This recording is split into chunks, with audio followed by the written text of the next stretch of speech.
Beautiful. Thank you very much. Hello, this is Niswander of The Nowman Show, and I'm here with Mike Garson. He's a keyboardist, pianist, composer.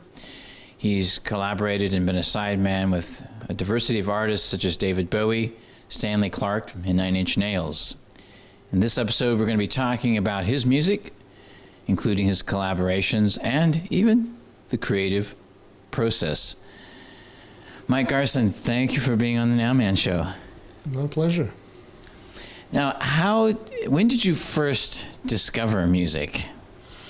There was music in my house in Brooklyn, so I think I started hearing it 4, 5, 6 years old. My mom played, my dad played, my sister played. And then somewhere around 7, I started piano lessons and never looked back. So you studied at the Brooklyn School of Music?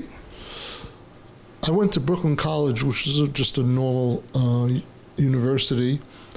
But most of my great piano studies were with great private teachers, really good private teachers. So, what are some of those teachers that... Leonard Eisner, he was a Juilliard Wow. teacher, but he happened to be a neighbor, so it saved me the trip from Brooklyn to Manhattan. And Lenny Tristano was a very famous jazz teacher who was blind, who played with Charlie Parker. I studied with him 3 years. Hall Overton did Thelonious Monk arrangements for a Town Hall album that was done in 1965, around there. So I got to learn a lot of Monk music when I was younger in the 60s. My first teacher was the most inspiring one. His name was Mr. Scatura, because he just would play for me at the end of each lesson. And that's how I really learned music, by hearing. It's hard to put music in words.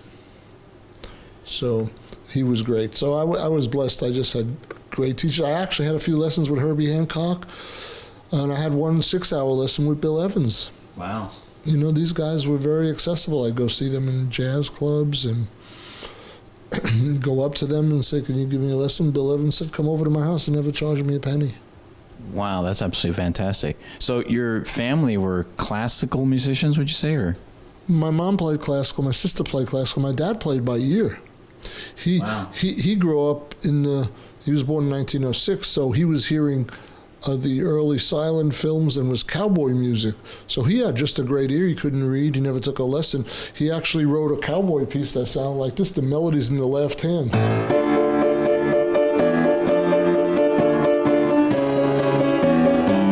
I mean, it's just amazing how he came up with that.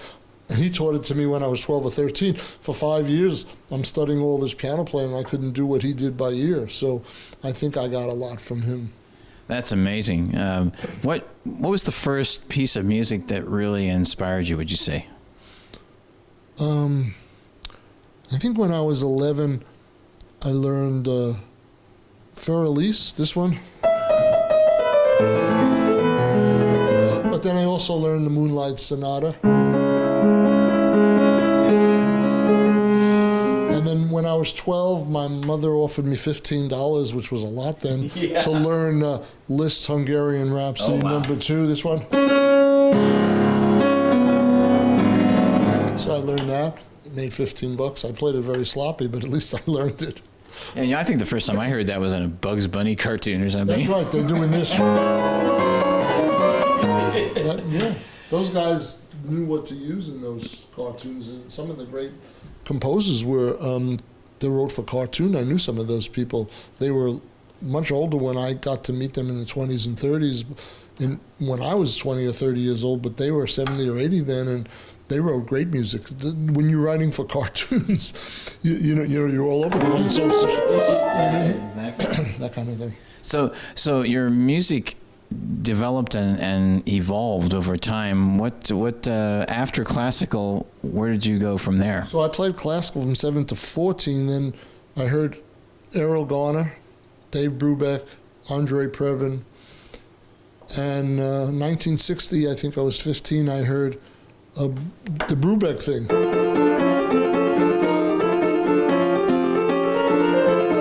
And that was in 9/8, and it was interesting. It went back from 9/8 to 4/4 in the middle, and it mixed classical and jazz, and I liked that. Yeah. And then I heard Errol Garner playing things like the,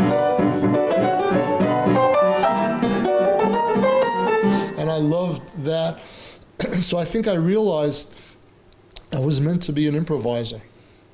And my Juilliard teacher, who was teaching me Mozart like this, he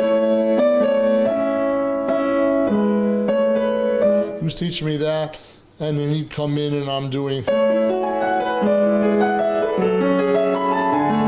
and he didn't get it. He said I had delusions of grandeur. Now maybe he was right, but it didn't matter because I was hearing things in my head. So that was my last lesson with him.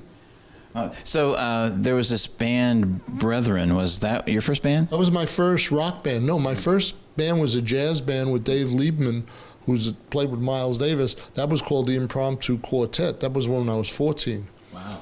And we used to play weddings and bar mitzvahs and little jazz gigs. We had Larry Coryell in the band and Randy Brecker, and we had Bob Moses on drums. And we had a band. But then when I was maybe in my 20s, the first rock band that I got called to tour with was Brethren. The drummer in that band was Rick Murata, who was a great drummer, played with Roberta Flack, and he wrote the theme for Raymond. He's a drummer. He's made a lot of money doing that. Wow. So he was a great drummer, and we had a great quartet. But the singer was a great singer, but sounded a little too much like Stevie Winwood, so we were like Traffic a little bit. We used to open for Joe Cocker and Leon Russell and maybe 20 other different bands over a period of a year or two. And but the band never made it. We had a great manager named Sid Bernstein who passed a few years ago. He brought the Beatles to Shea Stadium. Wow. So he loved us. They thought we were going to be the next Beatles. I didn't. Oh, really? So I did that for a year or two, and then it fell apart. I actually fulfilled the place of Dr. John. He did the first album with Brethren, and I did the second. We never met, but I always loved his playing. And then when that was over, I was playing jazz again. I worked with Elvin Jones at a little jazz club in the village called Pookie's Pub. It was across the street from the Half Note, which was on Spring and Hudson. And I went in to see Elvin, who was Coltrane's drummer. Coltrane had died a year earlier. He had a great band. I knew the sax player in the band and the bass player. And the piano player fell off the piano, drunk. Oh, wow. And they dragged him out onto the street. And Elvin got on the microphone and he says, "There's a piano player here." And I raised my hand. And I was dressed sort of in a tuxedo, and I had just come from a few days earlier seeing Arthur Rubinstein, and just psychically he just says, "Come on up here, Arthur Rubinstein." Wow. And I went up and played for 3 days with him, and he paid me, and it was my greatest musical experience because he was so great as a drummer that my playing went from a scale, let's say on a scale 1 to 10, if I was at 6, I was 8 by the time I finished working with him 3 days later, just playing 2 or 3 sets a night. They were 6-hour gigs in those days. Wow, yeah, exactly. Then you met Annette Peacock? Annette Peacock was an avant-garde singer. She had been married to Paul Bley, who recently passed, sadly, and Gary Peacock, the great bassist who worked with Keith Jarrett. And then she herself was an avant-garde singer and composer.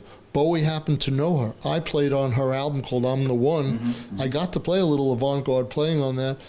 When Bowie came to America for his first American tour with Spiders from Mars, he didn't have a pianist. So he ran into her. He asked her, "Do you know somebody?" She recommended me, and they hired me for 8 weeks, and they never were able to quite get rid of me because I did his first American tour. And then I did his last concert in 2006, which is crazy, with probably 400 concerts in between and maybe 18 albums or something like that. That's fantastic. We're going to do another episode to totally pay tribute to David Bowie. He deserves it. Fantastic. Can you play? You have some solo albums too that you've done. 10 or 15 solo albums, most of them.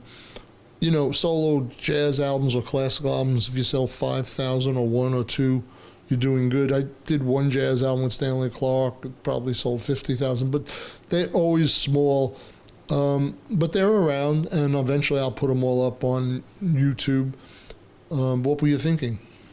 Oh, that's a good question. I'm going to leave that up to you. To play Do you have a favorite piece? The thing I played was a total improvisation. I happen to like that one because I'm good for 1 out of 10 or 1 out of 5. That one felt very good. It has some impressionist elements, which I haven't touched on for a while. So I enjoyed that one. I could play, well, do you want to hear some jazz or classical piece made up? Do you have a preference? No preference. I'll leave that up to you. Be spontaneous in the moment.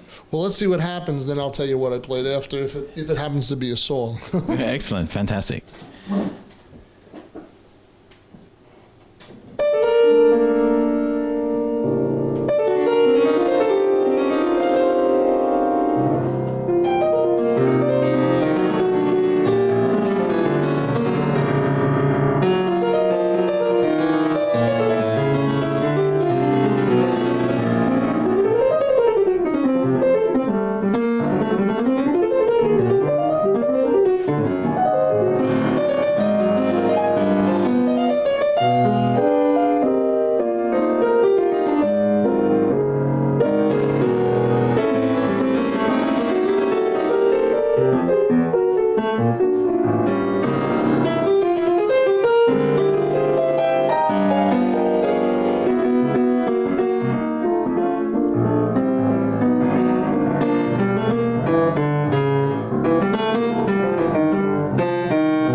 Fantastic.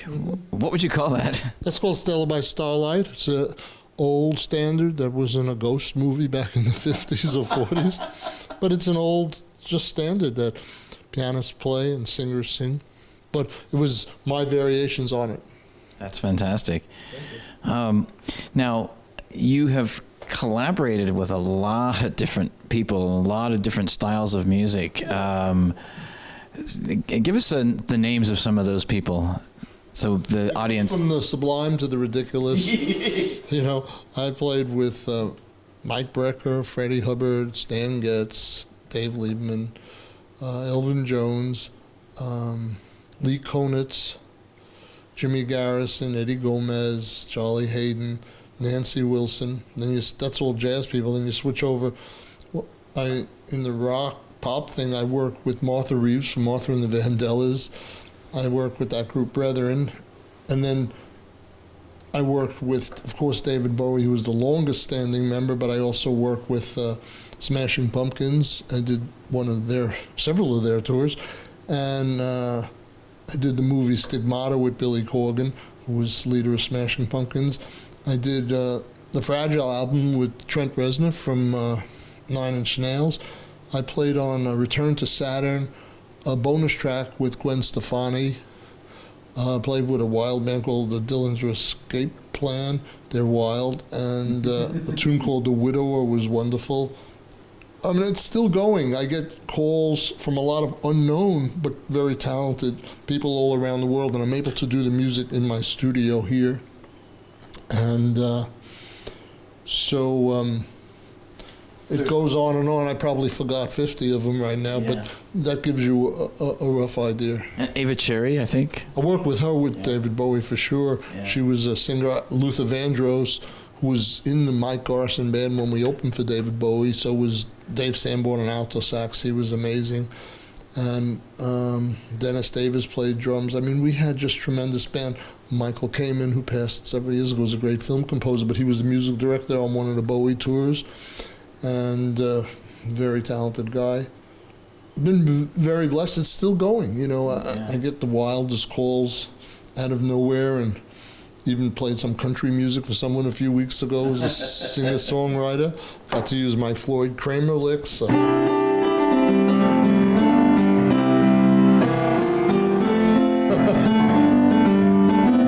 I get to do that.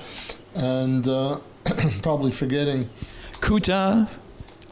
Yes, he's a French artist, very talented, had a lovely voice, influenced by Bowie. And Hote, who is a Japanese artist. I'm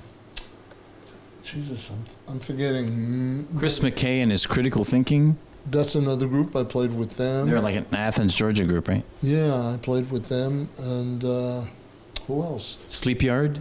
Did that. These are some of the ones that are a little less known, but they had something to say musically, you know? And it's endless. I just got a call. I'm going to do a session next month with a guy who was from Martyn LeNoble or something like that. He played with Porno for Pyros or something like that. And that's Perry Farrell. Perry Farrell's band was Porno for Pyros. So this was the bassist, and now he's got some things, so I'm going to do some stuff with him.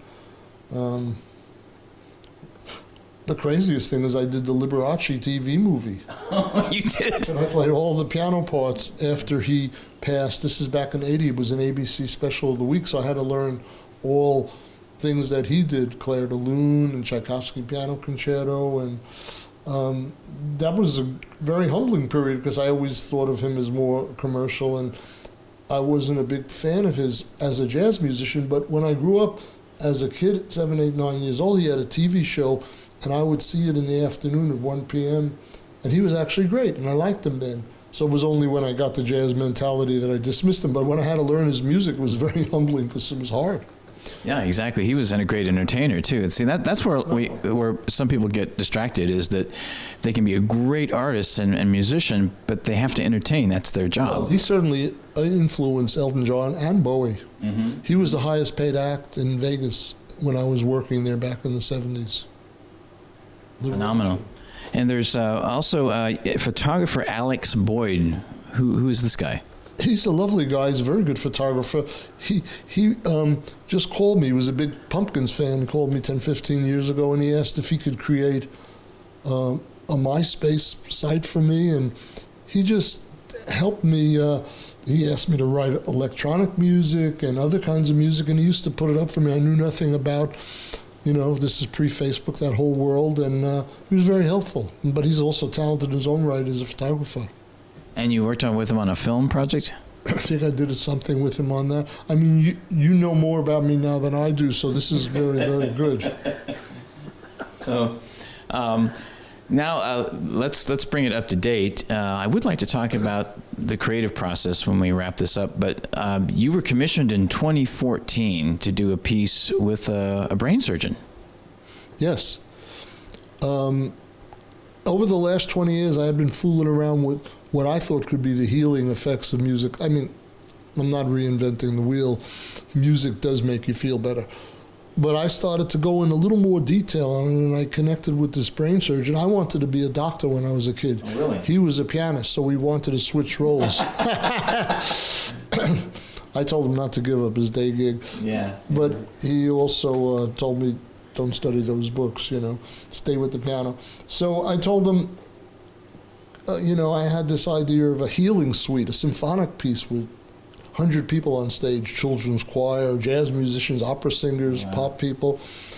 And he got interested in it. So he said, give me 30 pieces and I'll test it out on 100 patients. They chose their favorite 12.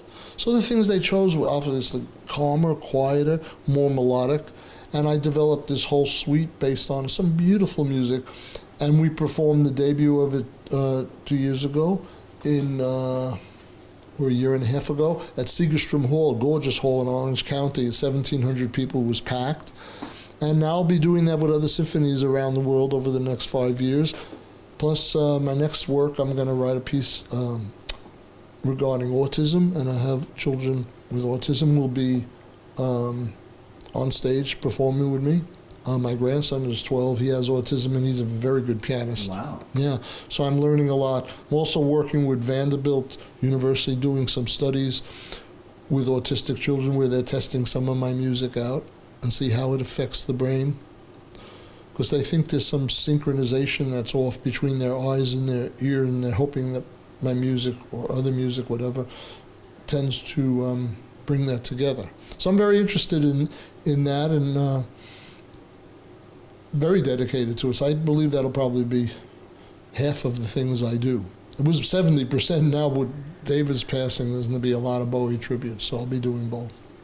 That's fantastic. So why don't we hear, can we hear a little bit of a sample of that healing music?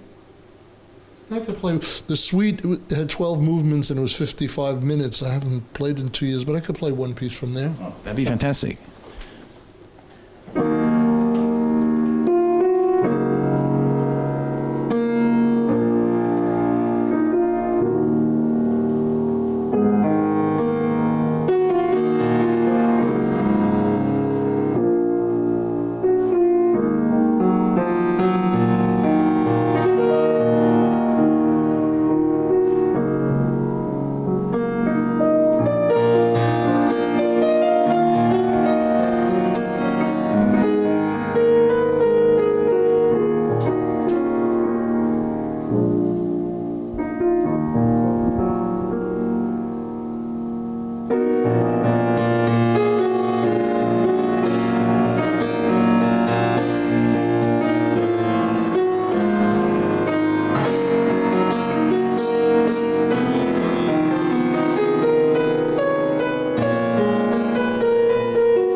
Fantastic.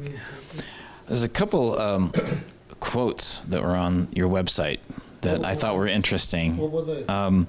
Embracing the idea of the Renaissance man, Mike continually experiments with new ways through which he can communicate his humanistic ideals and hopes for the world in which he lives.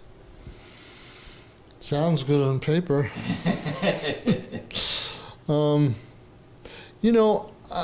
believe that who you are and who your music are one and the same at a certain point, and if you keep developing it in your own voice, I know Bowie was definitely on page with me with that.